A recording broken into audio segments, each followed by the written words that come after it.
ఏపీలో ఏ పంటకి గిట్టుబాటు ధర లేదు. విపత్తు వస్తే ఆదుకునే దిక్కు లేదు.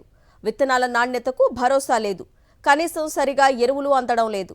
ఈ సమయంలో రైతన్న మీకోసం అంటూ చంద్రబాబు చేస్తున్న కార్యక్రమంపై అన్నదాతలు ఆగ్రహం వ్యక్తం చేస్తున్నారు. ఏ మొహం పెట్టుకొని వస్తున్నారంటూ నిలదీస్తున్నారు. 18 నెలలుగా ఏ ఒక్క రైతుకు ఒక్క మేలు చేయని చంద్రబాబు నేటి నుంచి రైతన్న మీకోసం పంచసూత్రాలు అంటూ తమను మరోసారి వంచేందుకు సిద్ధమవుతున్నారని ఆగ్రహం వ్యక్తం చేస్తున్నారు అన్నదాతలు. కనీసం ఎరువులకు కరువే. కట్ట యూరియా కోసం పొలం పనులు వదిలేసి రోజుల తరబడి కార్యాలయాల చుట్టూ తిరుగుతూ మళ్లీ క్యూలలో నిలబడాల్సిన దుస్థితి కల్పించారని మండిపడుతున్నారు. సాగువేళ అదునుకు విత్తనాలు ఎరువులు దొరక్క పడరాని పాట్లు పడ్డామని ఆవేదన వ్యక్తం చేస్తున్నారు. ప్రకృతి వైపరీత్యాల కంటే చంద్రబాబు సర్కార్ నిర్లక్ష్యం వల్లే దారుణంగా నష్టపోయామంటూ వాపోతున్నారు. ఏడాదిలో దాదాపు 16 సార్లు వైపరీత్యాల బారిన పడి పంటలు దెబ్బతింటే చివరికి కరువు సాయం కూడా నిస్సిగ్గుగా ఎగ్గొట్టింది వాస్తవం కాదా అని నిలదీస్తున్నారు.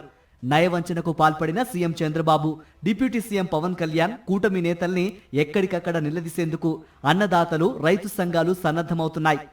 అన్నదాత సుఖీభవ పథకం కింద ప్రతి రైతుకు పెట్టుబడి సాయంగా ఏటా 20,000 రూపాయల చొప్పున 2 ఏళ్లలో మొత్తం 40,000 రూపాయలు ఇవ్వాల్సి ఉండగా చంద్రబాబు సర్కార్ 10,000 మాత్రమే ఇచ్చి ఏకంగా 30,000 రూపాయలు ఎగ్గొట్టింది.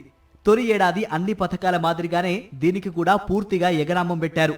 అర్హులైన 53,58,366 మంది రైతులకు 2 ఏళ్లకు కలిపి 21,000 కోట్ల రూపాయలు పెట్టుబడి సాయం కింద అందించాలి.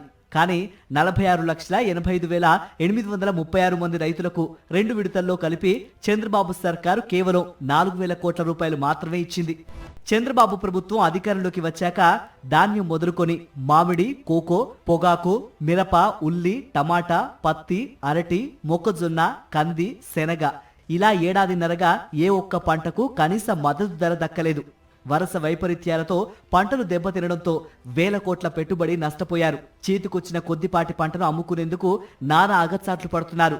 అన్నదాతలపై పైసా భారం పడకుండా 5 ఏళ్ల పాటు అండగా నిలిచిన డాక్టర్ వైఎస్ఆర్ ఉచిత పంటల బీమా పథకానికి టీడీపీ కూటమి ప్రభుత్వం వచ్చి రాగానే మంగళం పాడేసింది. జూన్ 2024లో చెల్లించాల్సిన 930 కోట్ల రూపాయల ప్రీమియం బకాయిలు ఎగ్గొట్టడంతో రైతులకు 1,385 కోట్ల రూపాయల పంటల బీమా పరిహారం అందకుండా చేశారు. ఉచిత పంటల బీమా పథకాన్ని రబీ నుంచి పూర్తిగా ఎత్తివేశారు. అందరం ఎక్కింది మొదలు అన్నదాతపై కక్షగట్టినట్లుగా చంద్రబాబు సర్కార్ వ్యవహరిస్తుండటంతో సాగు నష్టాలు భరించలేక భరోసా కరువై రైతన్నలు బలవన్మరణాలకు పాల్పడుతున్నారు.